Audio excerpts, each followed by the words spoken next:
है हमारा soft power diplomacy. ये कॉन्सेप्ट पॉपुलराइज 1980s में हुआ था और मेजरली लिबरल्स के द्वारा। और जोसेफ नाई को प्रोफाउंडर मानते हैं इस कॉन्सेप्ट का। पावर होता क्या है? मतलब आप किसी से वो करवा लो जो एट द फर्स्ट प्लेस वो करना ही नहीं चाह रहा था। और इंटरनेशनल रिलेशंस में पावर को 3 सब हेडिंग में डाला है। हार्ड पावर, जो मिलिट्री पावर या इकोनॉमिक पावर हो। यूजुअली हम इकोनॉमिक एस्पेक्ट को इग्नोर कर देते हैं, मतलब ध्यान नहीं आता होगा। तो सैंक्शंस लगाना, जैसे यूएस रशिया से इंडिया ऑयल ख़रीद रहा था तो सेकेंडरी सैंक्शंस लगाने लग गया। ये एक तरह से हार्ड पावर ही है। कोअर्शन इकोनॉमिकली भी हो सकता है। और सॉफ्ट पावर, जैसे पावर ऑफ अट्रैक्शन, इसमें को ऑप्ट करते हैं कंट्रीज़। और स्मार्ट पावर, ये टर्म भी जोसेफ नाई के द्वारा ही दिया हुआ है। It means judicial mix of both hard and soft power. तो अभी सॉफ्ट पावर डिप्लोमेसी देखते हैं कि पहले तो डेफिनेशन हो गया कि ability to influence others through appeal and attraction using non coercive means. Cultural diplomacy क्या होता है? तो ये exchange of ideas, information, art, language, and other aspects of culture among nations and peoples in order to foster mutual understanding। और इसका example है कि Trinidad and Tobago islands में इंडियन डायस्पोरा बहुत है। वो इंडेंजर्ड लेबर्स की तरह माइग्रेट हुए हुए थे पहले। तो अभी भी रामलीला का ट्रेडिशन वहाँ पे होता है। तो एक तरह से कल्चरल डिप्लोमेसी है। और हमें पता ही होगा कि बक्सर, बिहार की बेटी कमला प्रसाद बिसेसर, वो अभी प्राइम मिनिस्टर है ट्रिनिडाड एंड टोबैगो की।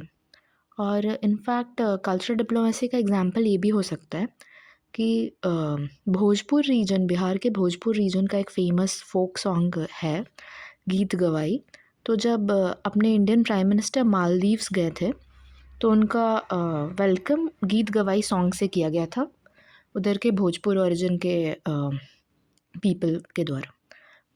फिर स्मार्ट पावर हो गया, the ability of a country to combine elements of both hard and soft power in a way that they can effectively and efficiently contribute to achieve the country's goals। और अपने ministry of affairs के according smart power जो है वो most representative है India के current interaction with the world से। अभी एट प्रेजेंट जो एज है वो इंटरकनेक्टिविटी और डिपेंडेंस का है, and smart power is the future. अब थोड़े इश्यूज देखते हैं। एक तो हो गया कि टाइमली बजट एडिक्वेट एलोकेटेड नहीं है। दूसरा है कि जो ग्रेटर कोऑर्डिनेशन और कंसल्टेशन की नीड है मल्टीपल इंस्टीट्यूशंस में, गवर्नमेंट और प्राइवेट सेक्टर में। और फिर स्किल्ड मोटिवेटेड मैन पावर, उसकी भी शॉर्टेज है इंडियन मिशंस और पोस्ट्स में। और lack of clarity about the mandate of Indian Council for Cultural Relations and absence of a national policy.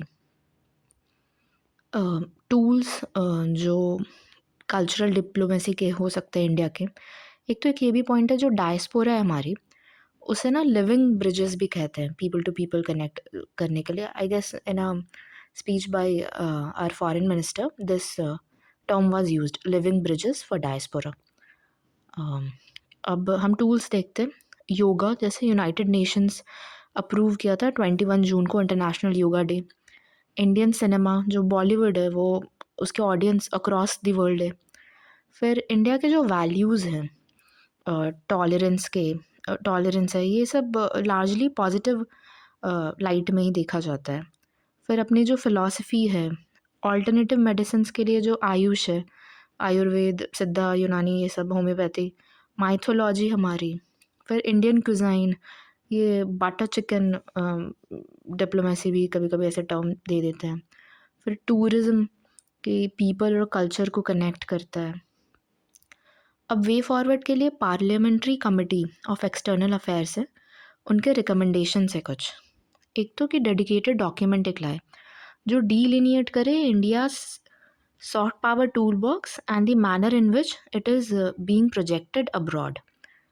फिर जो हमारी ICCR, Indian Council for Cultural relations है उसे रीस्ट्रक्चरिंग करें और एटलीस्ट 20% बजट इसका बढ़ाएं।